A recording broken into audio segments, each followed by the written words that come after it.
evening everybody from Ashok Bhardwaj. Welcome to again Education Network 00141 student at this time. Social science की हमारी एक class running है. So don't waste time, now hurry up, now look at today's topic. राजस्व व्यवस्था revenue system.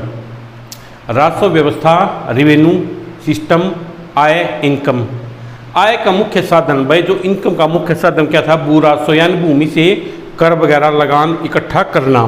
जो कुल उपज का 1/6 भाग लिया जाता उस टाइम में रस के समय भाई भूमि से जो खेती वगैरह उस पर कर लगा जाता था. और जो सारी उपज होती थी ना, जो इनकम होती थी सारी उपज, मान लो 1 एकड़ में कितनी उपज हुई उसका 1/6 भाग लिया जाता था.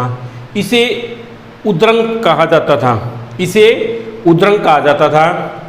जो प्रजा है स्वेच्छा अपनी इच्छा से राजा को यह उपहार देती थी और वह उसे वह देती थी, वह बलि कहलाता था. देखो, जिसे उद्रंग कहा जाता था. राजा अपनी प्रजा अपनी इच्छा से राजा को कर देती थी, इसे बलि कहा जाता था. इसके अतिरिक्त चुंगी कर, बिक्री कर, वन कर आदि भी थे. ये क्या थे भी? देखो, सबसे पहले में एक वर्ड आया उद्रंग. उद्रंग क्या होता है भाई? कर्मचारी.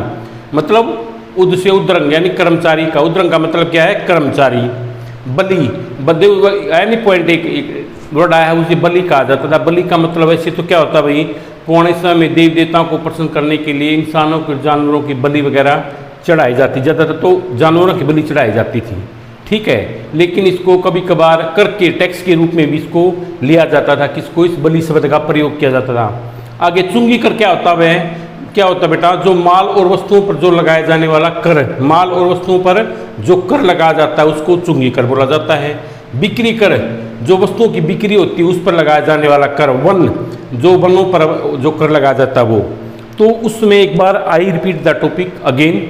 आय का मुख्य साधन भू राजस्व था. भू राजस्व था जो कुल उपज का 1/6 भाग लिया जाता था. इसे उद्रंग कहा जाता था. जो प्रजा अपनी इच्छा से राजा को उपहार के रूप में देती थी, गैज गिफ्ट के रूप में उसको प्रोवाइड करती थी, वह कभी कभी उसे बलि भी कहा जाता था. इसके अतिरिक्त चुंगी कर, बिक्री कर, वन कर, ये भी कर शामिल थे, ठीक है. इनके चुंगी कर कौन सा होता है, बिक्री कर क्या है, उद्रंग क्या है, बलि क्या है, ये मैंने आपको इनके बारे में बता दिया. उसके बाद हमारा नेक्स्ट सब टॉपिक आता है व्यय. व्यय यानी एक्सपेंडिचर.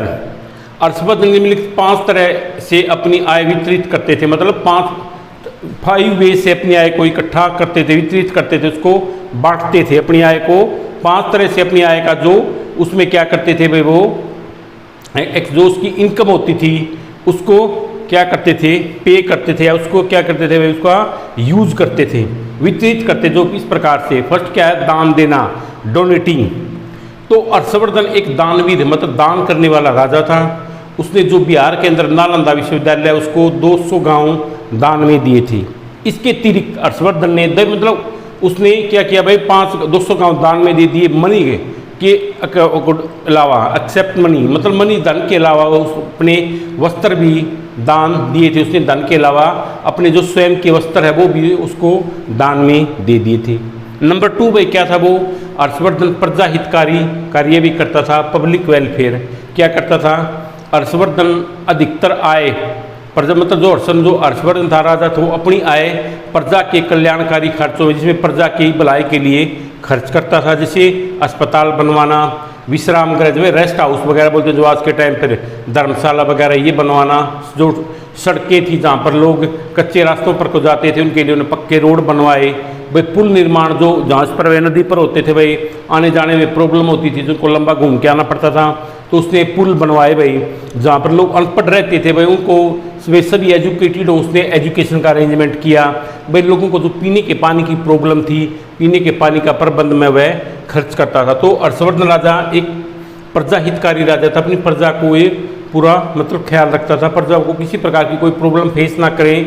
तो इस करके अपनी उपज आय का इनकम का बहुत सा भाग कल्याणकारी कार्यों पर खर्च करता था. जैसे कि अस्पताल बनवाना, विश्राम गृह बनवाना, सड़कें बनवाना, पुल निर्माण और शिक्षा और पानी का प्रबंध में वह खर्च करता था. नंबर 3 है भाई वेतन, सैलरी. हर्षवर्धन अपनी आय का एक भाग कर्मचारियों जो उसके एम्प्लॉय थे, एम्प्लॉयों को देने में भी वह खर्च कर देता था. अपने जो उसके एम्प्लॉय थे उसके वहाँ पर जो जॉब वगैरह करते थे. अरस के शासन में एक सेनापति से लेकर साधारण सिपाही को अपना गुजारे के लिए, जब उसको लाइफ स्पेंड करने के लिए एक सेनापति से लेकर एक छोटे से सिपाही तक अपने जीवन यापन के लिए पर्याप्त सैलरी दी जाती थी, वेतन दिया जाता था।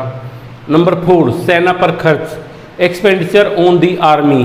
हर्षवर्धन अपनी आय का एक बहुत बड़ा भाग सेना पर खर्च करता था, जिससे सेना के लिए अस्त्र शस्त्र में वेपन वगैरह या कवच वगैरह होते हैं, जो ढाल वगैरह होती है, कुंडल कानों में पहने जाते हैं, घोड़े और हाथियों का प्रबंध भी करता था।